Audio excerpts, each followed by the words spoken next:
हावी रहने वाले, क्या वाकई इनको लेकर जो है बहुत नतीजे प्रभावित होंगे इन दोनों सीटों के ऊपर, क्योंकि मुद्दे तो हैं।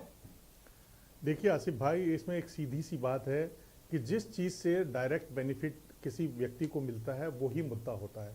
आज महंगाई का मुद्दा भले भाजपा और कांग्रेस ना माने कि पेट्रोल और डीजल की महंगाई से आम आदमी त्रस्त है और उसका इम्पैक्ट इन वोटों में आएगा। किसान आंदोलन को भले हम नकार दें, लेकिन किसान परेशान है, वो मान रहा है। जो डीएपी खाद उसे नहीं मिल रहा है बुआई के टाइम, इससे किसान परेशान है। तमाम जो बातें हैं वो, भ्रष्टाचार एक बहुत अहम मुद्दा है। गाँव में आज भी आए दिन आप देखते हैं पटवारी रिश्वत लेते पकड़ा जाता है, एएसआई रिश्वत लेते पकड़ा जाता है। तो ये मुद्दे हैं, जनता परेशान है। जनता को 70 साल बाद भी, चाहे कांग्रेस भाजपा दोनों की सरकार रही, वो गांधी जी का सपना पूरा नहीं हुआ जो गांधी जी ने कहा था कि भारत की आत्मा गांव में बसती है। अगर वल्लभ नगर के गांव में एक जगह मैं गया किसी के साथ, तो वहां की माता ने एक ने कहा कि मैं अपनी बच्ची को स्कूल इसलिए नहीं भेजती कि दूर तक जाना पड़ता है और रास्ते में कोई जानवर उठा के ले जाएगा। यानी इस देश के हालात ये है कि हमने आज तक उन पहाड़ी इलाकों में चल स्कूलें स्थापित नहीं की।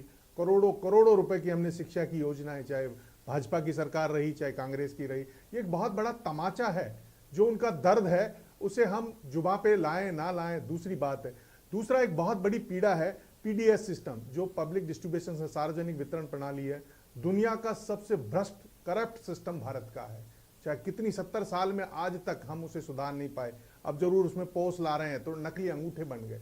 ऐसा ही एजुकेशन का सिस्टम है, तमाम बीएड कॉलेजों में नकली अटेंडेंस हो रही है। तो क्या नहीं हो रहा? हम ये जब मुद्दे कब उठते हैं? जब स्थानीय चुनाव होते हैं, एक दो मुद्दे होते हैं। लेकिन राष्ट्रीय मुद्दे जब होते हैं, एमपी का चुनाव बिल्कुल डिफर होता है। एमपी का चुनाव में ये मुद्दे काम नहीं करते। एमपी के चुनाव में राष्ट्र की नीतियां क्या है, देश को कौन लीडरशिप दे सकता है, देश में कौन मजबूत नेता है, देश का विकास किसने किया, ये तमाम चीजें। आज एक दुर्भाग्य देखिए हिंदुस्तान का कि हिंदुस्तान में महंगाई किसी मांग और सप्लाई में अंतर के कारण नहीं है, किसी लागत बढ़ने के कारण नहीं है। भारत में महंगाई है टैक्सेशन बढ़ने के कारण। इतने कर रोप दिए हैं कि जनता महंगाई से त्रस्त है, कोई कारण नहीं है।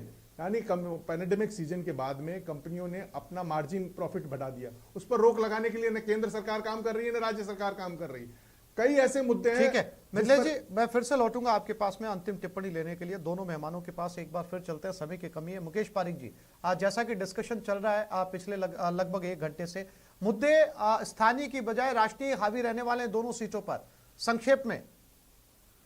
देखिए, राष्ट्रीय मुद्दों में देश का मान और स्वाभिमान बढ़ा है जी। 100 करोड़ से ज्यादा लोगों का वैक्सीनेशन हुआ है। कोविड की जो महामारी थी, जिसकी लड़ाई थी, प्रधानमंत्री के नेतृत्व में देश ने बखूबी से निभाया है।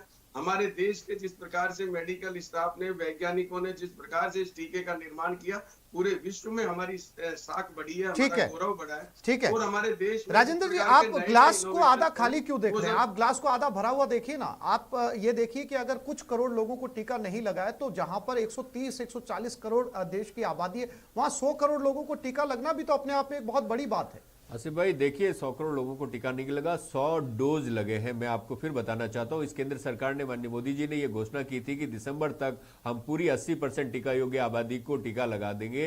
तो मैं आपको यहां बताना चाहता हूं कि सिर्फ 21% आबादी को दोनों टीके लगे हैं। तो टीकाकरण में हम पिछड़ रहे हैं, क्योंकि ये सरकार ने लगातार इन चीजों का, ये मतलब प्राइवेटाइजेशन के चक्कर में इस टीका कंपनियों को इन्होंने एडवांस नहीं दिए, जिससे टीके की प्रोडक्शन नहीं हुई। और उस वक्त भी इन्होंने जनवरी के अंदर 6.5 करोड़ टीके विदेशों में भेज दिए। हिंदुस्तान टीका बनाने की पूरे वर्ल्ड के अंदर फैक्ट्री है। सबसे ज्यादा टीके हिंदुस्तान में बनते हैं, 70% वैक्सीनेशन इंडिया में बनती है। मिथिलेश जी, बात घूम फिर के वहीं पे आ रही है। मैं अंतिम टिप्पणी मिथिलेश जी आपसे, क्लोजिंग रिमार्क जो है मिथिलेश जी, बार बार चर्चा यही चल रही है, घूम फिर कर वहीं पर आ रही है।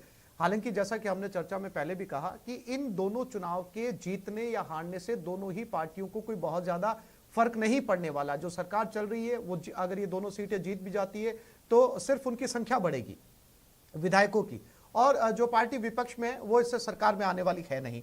अब दोनों ही पार्टियों के अंदर आपने ये भी कहा कि स्थानीय मुद्दों को घड़ा गया, बार बार राष्ट्रीय मुद्दे हावी हो रहे हैं, लेकिन वो चेहरे, बहुत संक्षेप में, जो इन चुनाव के अंदर दोनों ही पार्टियों से राष्ट्रीय पटल पर या राज्य स्तर पर उभर कर सामने आने वाले।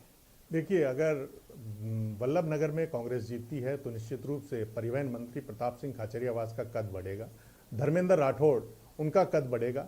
इधर बीजेपी की हम बात करें तो बीजेपी में राजेंद्र राठौड़ इनका कद बढ़ेगा, अर्जुन मेघवाल का कद बढ़ेगा और सांसद दिया कुमारी और सांसद सीपी जोशी का कद बढ़ेगा। जो मेवाड़ की धरा जो